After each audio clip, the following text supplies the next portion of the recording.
জাতিসংঘ কেন একটি মিথ্যা রিপোর্ট দিল এই সরকারকে শেখ হাসিনার বিপক্ষে? জাতিসংঘের প্রতিষ্ঠান OHCHR এর কাজ ছিল বাংলাদেশে মানবাধিকার পরিস্থিতি পর্যবেক্ষণ করা এবং তাদের TOR অনুযায়ী নিয়মিতভাবে বাস্তব তথ্য যাচাই করে জনগণ এবং মিডিয়াকে অবহিত করা। কিন্তু 2024 সালের 15 আগস্টের পর থেকে যা ঘটেছে তা তারা কার্যত উপেক্ষা করে গেছে এবং কয়েক শত মানুষকে পুড়িয়ে বা পিটিয়ে মারা হয়েছে, জেলের ভেতর নিহত হয়েছে অনেকে, হাজার হাজার বা লক্ষ লক্ষ সাধারণ মানুষ এবং আওয়ামী লীগ সমর্থকদের বিনা বিচারে কারাগারে আটক রাখা হয়েছে, চলছে নির্যাতন এবং প্রতিশোধ। জাতীয় সংলাপ এবং দল নিষিদ্ধ না করার মতো গুরুত্বপূর্ণ সুপারিশগুলো অন্তর্বর্তী সরকার মানছে না, অথচ জাতিসংঘ নীরব। প্রায় 14 মাস হয়ে গেল, কোনো প্রতিবাদ নেই, কোনো রকমের কোনো আলোচনা নেই। প্রশ্ন হলো, জাতিসংঘ কি অন্য কোনো দেশে এভাবে নীরব থাকতো? গাজায় গণহত্যা বা ইয়েমেনের মানবিক বিপর্যয় নিয়ে তারা কি এমন রিপোর্ট দিয়েছে? কিন্তু বাংলাদেশকে নিয়ে তারা কেন এরকম একটি ভয়ঙ্কর রিপোর্ট দিল, যে রিপোর্টের ভিত্তিতে শেখ হাসিনা সহ আওয়ামী লীগ নেতাদের বিনা বিচারে হত্যার একটি প্লট তৈরি করে দিল জাতিসংঘ? চলুন সেটি নিয়ে আলোচনা করি আজ।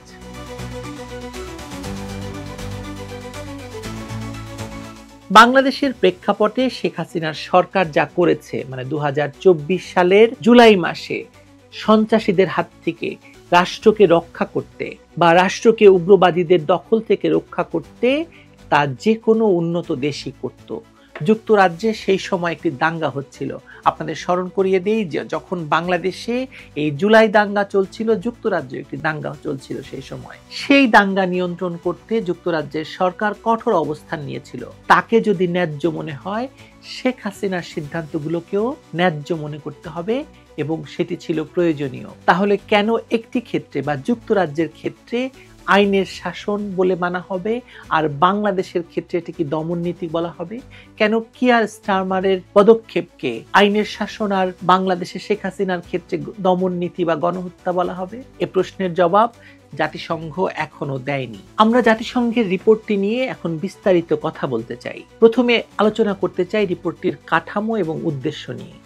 2025 সালের 12 ফেব্রুয়ারি OHCHR যে রিপোর্ট প্রকাশ করে তা 2024 সালের জুলাই আগস্টের আন্দোলন নিয়ে। তারা দাবি করে যে বাংলাদেশে মানবাধিকার লঙ্ঘনের ব্যাপক প্রমাণ পেয়েছে তারা, কিন্তু এর পুরো প্রক্রিয়াটি আসলে প্রশ্নবিদ্ধ। তারা 16 সেপ্টেম্বর 2024 থেকে মাঠ পর্যায়ে কাজ শুরু করে। সেনাবাহিনী বা DGFI এর কারো সঙ্গে কথা বলেনি তারা, যদিও সেটি তাদের TOR এর মূল শর্ত ছিল। এমনকি শেখ হাসিনা সরকার যে বিচার বিভাগীয় তদন্ত কমিটি করেছিল, জাতিসংঘ সেই কমিটির সঙ্গে কোনো সমন্বয় করেনি। উল্টো ডক্টর ইউনূসের নেতৃত্বাধীন অন্তর্বর্তী সরকার ক্ষমতায় আসার পর তাদের আমন্ত্রণ পেয়ে রিপোর্ট তৈরিতে ঝাঁপিয়ে পড়ে এবং ডক্টর ইউনূস ক্ষমতায় এসে শেখ হাসিনা গঠিত তদন্ত কমিটিকে বাতিল করে দেয়। রিপোর্টে বলা হয় তারা ছবি এবং ভিডিওর বিশ্বাসযোগ্য উৎস যাচাই করেছে, কিন্তু বাস্তবে দেখা গেছে শুধুমাত্র আন্দোলনকারীদের ক্ষতিগ্রস্ত দৃশ্যগুলোই প্রকাশ পেয়েছে। বঙ্গবন্ধু ভবনে হামলা, মেট্রো রেল পোড়ানো কিংবা সরকারি স্থাপনা ধ্বংসের ছবি সেখানে নেই। আরেকটি গুরুতর দিক হলো, তারা বিএনপি এবং জামায়াতের সঙ্গে কথা বললেও ইসলামী ছাত্র শিবির সাক্ষাৎকার দিতে অস্বীকৃতি জানায়। কেন তারা সাক্ষাৎকার দেয়নি সে ব্যাখ্যা আমরা জানি না, অথচ ওই সংগঠনের সদস্যদের সম্পৃক্ততার তথ্য দেশি বিদেশি সকল রিপোর্টে পাওয়া গেছে, বাংলাদেশিরা তো জানেই। রিপোর্টের ভূমিকা অংশ থেকেই বোঝা যায় তাদের মনোযোগ ছিল শেখ হাসিনার নেতৃত্বাধীন আওয়ামী লীগ সরকারকে দায়ী করা, রাষ্ট্রের বাহিনীকে অভিযুক্ত করা এবং আন্দোলনকারীদের ভূমিকা, আন্দোলনকারীদের অপরাধকে আড়াল করা। মৃত্যুর সংখ্যা এবং তথ্যের ত্রুটি নিয়ে কথা বলি এবার। OHCHR দাবি করেছে জুলাই আগস্ট আন্দোলনে 1400 জন বা 1400 জন নিহত হয়েছে, কিন্তু এই সংখ্যা কোথা থেকে এলো তা নিজেরাই ব্যাখ্যা করতে ব্যর্থ হয়েছে।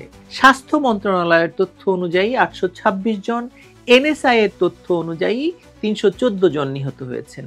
এ দুটি মিলেও হয়ে দাঁড়ায় 1155 জন বা 1155 জন।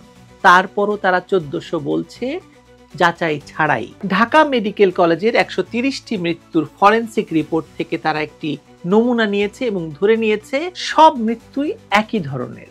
সেখানে বলা হয়েছে ৭৮% মৃত্যু রাষ্ট্রীয় অস্ত্রে ঘটেছে, কিন্তু দেশের ভেতরে এবং বাইরে থেকে আসা অস্ত্র, আন্দোলনকারীদের হাতে থাকা স্নাইপার রাইফেল এবং অন্যান্য আগ্নেয়াস্ত্রের বিষয়টি সম্পূর্ণ বাদ গেছে। মিরপুর এবং ধানমন্ডিতে পাওয়া অস্ত্র বা আন্দোলনকারীদের নিজেদের স্বীকারোক্তি সবই জাতিসংঘের রাডারের বাইরে থেকে গেছে। কেন? আবু সাঈদ এবং মীর মুগ্ধ হত্যাকাণ্ডের মতো কয়েকটি উদাহরণ তাদের প্রতিবেদনের সবচেয়ে দুর্বল অংশ বলে মনে হয়। ফরেনসিক রিপোর্টে মাথায় আঘাতের কথা থাকলেও তারা সেটিকে পুলিশের গুলিতে মৃত্যু হিসেবে দেখিয়েছে। আবার মীর মুগ্ধের পরিবার নিজেরাই জানিয়েছে যে সে সম্ভবত আন্দোলনকারীদের গুলিতে মারা যায়, কিন্তু এইসব বিপরীত তথ্য একেবারেই যাচাই করা হয়নি এই রিপোর্টে। অর্থাৎ সংখ্যার খেলা এবং আংশিক প্রমাণের উপর ভর করেই এই রিপোর্টটি তৈরি করা হয়েছে, যা গবেষণা নয় বরং পূর্ব নির্ধারিত রায়। আপনি একটি জিনিস সিদ্ধান্ত নিয়েছেন যে আপনি এরকম একটি রিপোর্ট দেবেন এবং সেই রিপোর্টটি আপনি দিয়ে দিয়েছেন। আসুন OHCHR এর পক্ষপাত এবং রাজনৈতিক দৃষ্টিভঙ্গি নিয়ে কথা বলি। রিপোর্টের একটি অংশে শেখ হাসিনার শাসনামল নিয়ে বলা হয়েছে তিনি রাষ্ট্রযন্ত্র এবং অর্থনীতিতে আধিপত্য বিস্তার করেছিলেন, দুর্নীতি বেড়েছিল। কিন্তু এমন মন্তব্য জাতিসংঘের রিপোর্টে আসা মানে নিরপেক্ষতার মৃত্যু হয়েছে, সেটি তো বুঝতে হবে। বিশ্ব ব্যাংক, WHO, UNDP মানে জাতিসংঘের সংস্থা, এগুলো সব সংস্থা শেখ হাসিনার উন্নয়ন মডেলকে প্রশংসা করেছিল। দারিদ্র ৪৪% থেকে 18% নেমে এসেছিল। মাতৃমৃত্যু এবং শিশু মৃত্যুর হার উল্লেখযোগ্য হারে কমেছিল। SDG অর্জনে বাংলাদেশ এগিয়েছিল অন্যান্য সকল দেশের চাইতে। জাতিসংঘ নিজে একসময় তাকে রোল মডেল অফ ডেভেলপমেন্ট আখ্যা দিয়েছিল। সেই একই জাতিসংঘ বা তার সংস্থা ২০২৪-এ এসে তাকে দমন নীতির প্রতীক বানালো, গণহত্যাকারী বানালো। এটা কিভাবে সম্ভব বলুন? কোটা আন্দোলন প্রসঙ্গে শেখ হাসিনার বক্তব্যের বিকৃতি আরো প্রমাণ করে যে এই রিপোর্টটি পুরোটি রাজনৈতিক উদ্দেশ্যে তৈরি করা হয়েছিল। তিনি এক সাংবাদিকের প্রশ্নে, মানে শেখ হাসিনা এক সাংবাদিকের প্রশ্নে বলেছিলেন বা প্রশ্নের উত্তরে বলেছিলেন যে রাজাকারের সন্তান এবং মুক্তিযোদ্ধার সন্তান সমান নম্বর পেলে কাকে নেব? এটি নীতিগত প্রশ্ন ছিল, কিন্তু রিপোর্টে তাকে উস্কানিমূলক বলা হয়েছে। বিএনপি এবং জামায়াতের ভূমিকা পুরো রিপোর্টের ছায়া মাত্র। বিএনপি এবং জামায়াতের ভূমিকা নিয়ে পুরো রিপোর্টে এমন ভাষা কথা বলা হয়েছে যে তারা সহিংসতা না করার আহ্বান দিয়েছে, এমন দাবি করা হয়েছে, অথচ তাদের কর্মীরা সংখ্যালঘুদের বাড়ি ঘরে হামলা চালিয়েছে, আওয়ামী লীগ কর্মীদের হত্যা করেছে। এসবের স্পষ্ট প্রমাণ উপেক্ষিত রয়েছে এসব রিপোর্টে। এবং পরবর্তীতে আমরা জানি এখন তো কামড়াকামড়ি শুরু হয়েছে যে জুলাই সন্ত্রাসে কাদের ভূমিকা সবচেয়ে ভয়ঙ্কর ছিল, কারা কত মানুষ হত্যা করেছে। বিএনপি বলছে তাদের ছাত্র সংগঠন ছাত্রদল এতজনকে হত্যা করেছে, যুবদল এতজনকে হত্যা করেছে, আর ইসলামী ছাত্র শিবির তো দাবিই করছে তারা শেখ হাসিনার সরকারকে বিদায় দিয়েছে। ইসলামী ছাত্র শিবির, লস্কর এ তৈয়বা, জামায়াতি দাওয়ার মতো সংগঠনের ঘনিষ্ঠতার খবরও রিপোর্টে বাদ গেছে, কিছুই উল্লেখ হয়নি এসবের। আর ইউনূস সরকারের সঙ্গে জাতিসংঘের ঘনিষ্ঠতা পুরো রিপোর্টে বারবার মাথা উঁকি দিয়েছে, যেন এক পক্ষকে রাজনৈতিক বৈধতা দিতে অন্য পক্ষকে অপরাধী বানানো হয়েছে। চলুন সেনাবাহিনীর ভূমিকা এবং জাতিসংঘের হস্তক্ষেপ আমরা দেখি একটু। রিপোর্টে উল্লেখ আছে জাতিসংঘ বাংলাদেশের সেনাবাহিনীকে জানিয়েছিল মানবাধিকার লঙ্ঘনে যুক্ত সদস্যরা শান্তিরক্ষী বাহিনী থেকে বাদ যাবে। এর প্রভাবে সেনাবাহিনী গুলি চালাতে দ্বিধাগ্রস্ত হয়। এটি সরাসরি এক দেশের অভ্যন্তরীণ নিরাপত্তা নীতিতে হস্তক্ষেপ, যা জাতিসংঘ সনদের পরিপন্থী। বিবিসির হার্ট টকে যখন এই প্রশ্ন ওঠে, মানবাধিকার হাইকমিশনার ভলকার তুর্ক স্পষ্টভাবে সমালোচিত হন এমন সিদ্ধান্ত তার এখতিয়ারের বাইরে বলে। এতে বোঝা যায় জাতিসংঘ শুধু রিপোর্ট করেনি, বরং এক ধরনের রাজনৈতিক চাপ প্রয়োগ করেছিল। ফলাফল, সেনাবাহিনী পিছু হটে, প্রশাসনিক অচলাবস্থা তৈরি হয় এবং এই উগ্রবাদী সন্ত্রাসীরা তাদের সমস্ত শক্তি নিয়ে ঝাঁপিয়ে পড়ে, মানুষ হত্যা করে এবং পুলিশকে হত্যা করে উল্টো ঝুলিয়ে রাখে। ৩,০০০ পুলিশ নিহত হয় এই পুরো আন্দোলনে, এবং পুরো রিপোর্টটিতে তেমন ভাবে এর কোনো উল্লেখ নেই। রিপোর্টে আসলে উপেক্ষিত হয়েছে সত্য, এবং এটাই রিপোর্টের নৈতিক ব্যর্থতা। রিপোর্টের ১১০ নম্বর পৃষ্ঠার বেশিরভাগ অংশ জুড়ে আছে আইন শৃঙ্খলা বাহিনীর অভিযুক্তি। কিন্তু আওয়ামী লীগ কর্মী, সংখ্যালঘু সম্প্রদায়ের সদস্য, পুলিশ ও সাধারণ মানুষের হত্যার কোনো বিশদ বিশ্লেষণ নেই। ৫৮ জন আওয়ামী লীগ কর্মীর হত্যার তথ্য দলটি দিয়েছিল, কিন্তু OHCHR বলে তা নাকি যাচাই করা যায়নি। এমনকি সাংবাদিক হত্যার অভিযোগ, আদালতে আইনজীবীদের নির্যাতন বা মব ভায়োলেন্সের ভয়াবহতা নিয়ে তাদের কোনো মন্তব্য নেই। আন্তর্জাতিক অপরাধ ট্রাইব্যুনালে যুদ্ধাপরাধীদের পক্ষে একসময় আইনজীবী যিনি ছিলেন তাকেই প্রসিকিউটর নিযুক্ত করা, এটাকে তারা ইঙ্গিত করেছে বটে, কিন্তু সুপারিশে বলেনি কেন সেটি প্রশ্নবিদ্ধ। দায় মুক্তি আদেশের সমালোচনা অত্যন্ত হালকা, মানে এই পুরো ঘটনায় যারা পুলিশ হত্যা করেছে, মানুষ হত্যা করেছে, তাদেরকে দায় মুক্তি দেওয়া হয়েছে, যেন তারা নিজেরাই অপরাধীদের সুরক্ষা দিচ্ছে। এই পুরো রিপোর্টটি সবচেয়ে দুর্বল দিক হচ্ছে এটি। আরো বিস্ময়কর হলো সংখ্যালঘুদের উপর সহিংসতার ঘটনায় ১৭৬৯টি হামলার মধ্যে পুলিশ বলছে ২০টি ছিল মাত্র সাম্প্রদায়িক, বাকিগুলো নাকি রাজনৈতিক। OHCHR সেটাকে মেনে নিয়েছে, নিজেরা তদন্ত করেনি।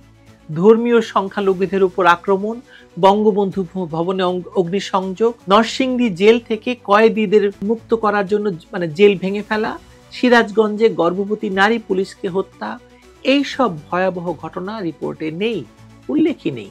অথচ তারা র্যাব বিলুপ্তি বা মৃত্যুদণ্ড স্থগিতের মতো সুপারিশ দিয়েছে, যেন বাংলাদেশের বিশৃঙ্খলা নয়, বিশৃঙ্খলা টিকিয়ে রাখা এদের লক্ষ্য। যেসব বিষয় থাকা উচিত ছিল, আওয়ামী লীগ কর্মীদের হত্যা, আইনজীবীদের নিরাপত্তা, সংখ্যালঘুদের সুরক্ষা, মব ভায়োলেন্স দমন, দায়মুক্তি আদেশ বাতিল, এসবের কিচ্ছু উল্লেখ নেই তাতে। এই সব কিছু মিলিয়ে OHCHR এর রিপোর্ট কেবল ত্রুটিপূর্ণ নয়, বরং ভয়ঙ্কর বিপজ্জনক। এটি তথ্যের নামে বিভ্রান্তি, নিরপেক্ষতার নামে পক্ষপাত।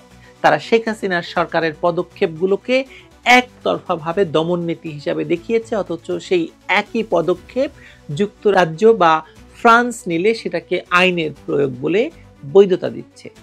একটি সরকার তার রাষ্ট্রকে যদি জঙ্গি এবং উগ্রবাদীদের হাত থেকে রক্ষার চেষ্টা করে, সেটি তার দায়িত্ব।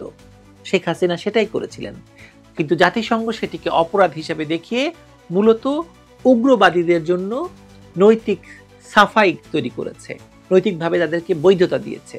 এই রিপোর্ট শুধু ভুল নয়, এটি ইতিহাসে এমন একটি দলিল হিসাবে থাকবে যেখানে একটি আন্তর্জাতিক সংস্থা নিজের রাজনৈতিক পক্ষপাতের কারণে একটি রাষ্ট্রকে অস্থিতিশীল করে তুলেছে, ব্যর্থ রাষ্ট্রে পরিণত করার পথ তৈরি করে দিয়েছে। জাতিসংঘ যদি সত্যি নিরপেক্ষ হতো, তাহলে গাজা বা ইয়েমেনের হত্যাযজ্ঞকে নিয়ে তারা রিপোর্ট প্রকাশ করেছে, কিন্তু সেসব রিপোর্ট উল্লেখযোগ্য নয়। তাহলে কেন তারা বাংলাদেশকে নিয়ে এরকম একটি রিপোর্ট দিল?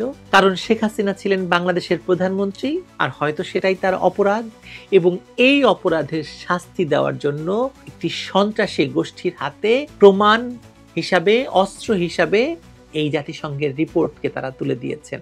জাতিসংঘ এমন একটি ভয়ঙ্কর গোষ্ঠীর হাতে এমন একটি রিপোর্ট তুলে দিয়েছে, যেই রিপোর্টের উপর ভিত্তি করে শেখ হাসিনাকে এবং আওয়ামী লীগের নেতাকর্মীদেরকে ফাঁসি দেওয়ার জন্য সকল আয়োজন সম্পন্ন করেছে ডক্টর ইউনূসের অবৈধ সরকার। জাতিসংঘ এমন একটি রিপোর্ট দিয়ে নিজেরাই অপরাধীর ভূমিকা পালন করেছে।